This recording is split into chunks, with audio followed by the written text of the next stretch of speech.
अपने हाथ में ले सकते हैं। ये है ऑब्जेक्टिव सीरीज। अब हम साइंस सब्जेक्ट का ऑब्जेक्टिव क्वेश्चन देने वाले हैं, जिसमें आपको ऐसे क्वेश्चंस मिलेंगे जो एकदम एग्जाम में आने ही वाला हो। आज देखते हैं धातु और अधातु के कुछ ऑब्जेक्टिव क्वेश्चन। ऑब्जेक्टिव क्वेश्चन बहुत ही जरूरी होता है एग्जाम में बनाने के लिए, क्योंकि ऑब्जेक्टिव क्वेश्चन एक ऐसा क्वेश्चन होता है जिसमें अगर आप पूरा आंसर, एक वर्ड का आंसर देकर के आप पूरा 1 नंबर स्कोर कर सकते हैं। तो आप ऑब्जेक्टिव क्वेश्चन को ध्यान में अवश्य रखिएगा। चलिए देखते हैं, हम लोग आगे हमारे साथ बने रहिए, इस क्वेश्चन को देखते हैं। इसमें है पहला क्वेश्चन, कौन सी अधातु सामान्य वातावरण में द्रव अवस्था में होती है? क्या है? कौन सी अधातु, धातु नहीं, अधातु कौन सी है जो सामान्य वातावरण में द्रव अवस्था में होती है? तो इसका आंसर हो जाएगा ब्रोमीन।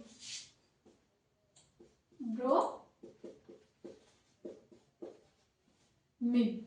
कौन सी अधातु वातावरण में द्रव अवस्था में पाई जाती है? यानी कि अगर ये क्वेश्चन ऐसे भी पूछ सकता है कि कौन से अधातु सामान्य वातावरण तो यहाँ लिखा है, कौन सी अधातु सामान्य टेम्परेचर पर या तापमान पर या रूम तापमान पर द्रव अवस्था में पाई जाती है? तो उसका आंसर हो जाएगा ब्रोमीन। ठीक है।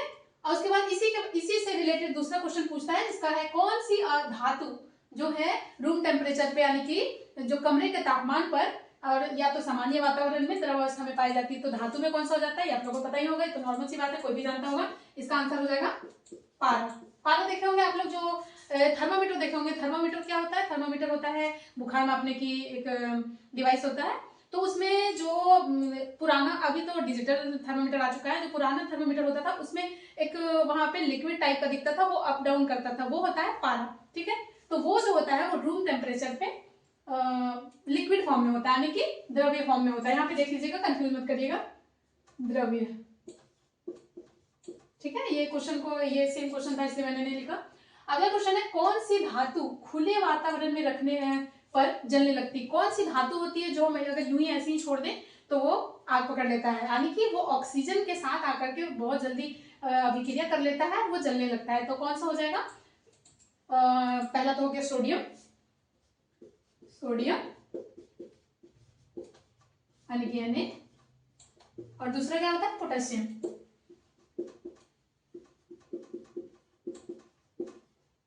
यानी कि K। ठीक है। याद रखिएगा, कौन सी धातु होती है जो खुले वातावरण में रखे जाने पर आग पकड़ लेती है? यानी कि ये जो धातु होती है वो ऑक्सीजन के साथ, यानी कि हवा के संपर्क में आने के बाद बहुत जल्दी रिएक्ट कर जाता है और ये जलने लगता है। तो ये भी क्वेश्चन, अगला क्वेश्चन ये भी पूछा जा सकता है, अगर ये धातु जल्दी से आग पकड़ लेते हैं खुले वातावरण में, तो इसको रखा कैसे जाता है? जैसे आप लोग देखेंगे लोहा, एल्यूमिनियम, ये सब जस्ता, ये तो नॉर्मल होता है, घर पे रखते हैं, लेकिन ये सोडियम पोटेशियम को कैसे रखते होंगे? ये तो खुले में रखने पर आग पकड़ लेता है। तो इसको, सोडियम को, पोटेशियम को केरोसिन तेल में रखा जाता है, ये भी याद रखिएगा। ये भी एक क्वेश्चन बनता है कि कौन से तेल में रखा जाता है, तो इसको रखिएगा केरोसिन ऑयल में। देख लीजिएगा आप लोग इसका क्वेश्चन, ये मैंने साइड में आंसर लिख दिया है कि सोडियम और पोटेशियम को जलने, खुले वातावरण में अभिक्रिया करने से, जलने से बचाने के लिए किस में रखा जाता है? तो वो केरोसिन तेल में। ठीक है।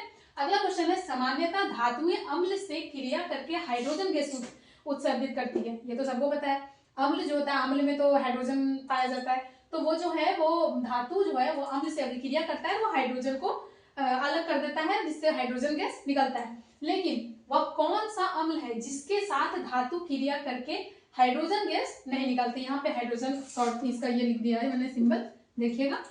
तो वह कौन सा अम्ल है? मतलब यहाँ पे सारी अम्ल जो है वो तो हाइड्रोजन गैस निकालती है, लेकिन कौन सा अम्ल है जो हाइड्रोजन गैस नहीं निकालता है? तो वो है HNO3,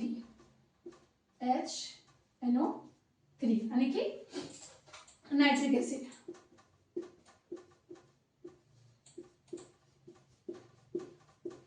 कौन सा एसिड? अम्ल, नाइट्रिक अम्ल, HNO3। सिंबल में भी पूछ सकता है, आपको नाम लिख करके भी पूछ सकता है, तो आप दोनों ध्यान में रखिएगा। ऑब्जेक्टिव क्वेश्चन अगर दिया, तो अगर लिखने को दिया तो आप जैसे भी लिख सकते हैं अपनी मर्जी से, और अगर ऑब्जेक्टिव क्वेश्चन में ये भी दे सकता है, ये भी दे सकता है, दोनों एक साथ भी दे सकता है, तो आप जिस तरीके से याद रखना चाहें उस तरीके से याद रख सकते हैं।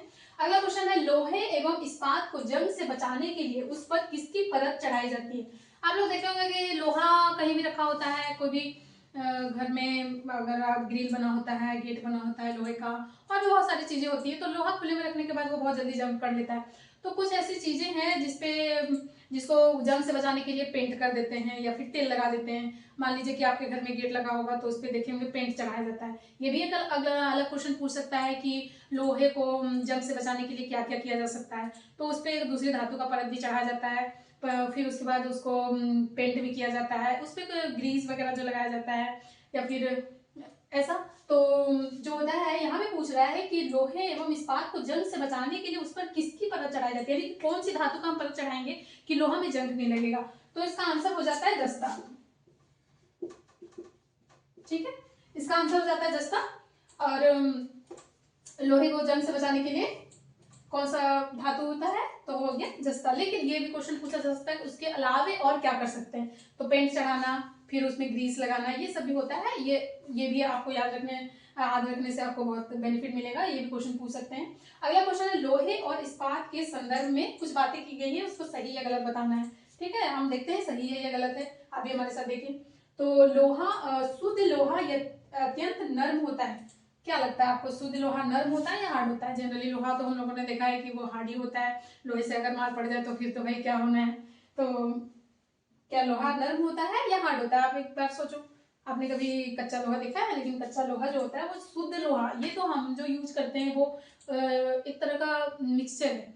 अगर शुद्ध लोहा हम लोग यूज करें तो वो हमारे लिए इतना, हम लोग उसका गेट नहीं लगा सकेंगे, क्योंकि हम गेट इसलिए लगाते हैं ताकि हम हार्ड उसको बनाए, मतलब किसी को चोरी से बचे, ऐसा कुछ, तो प्रोटेक्शन के लिए।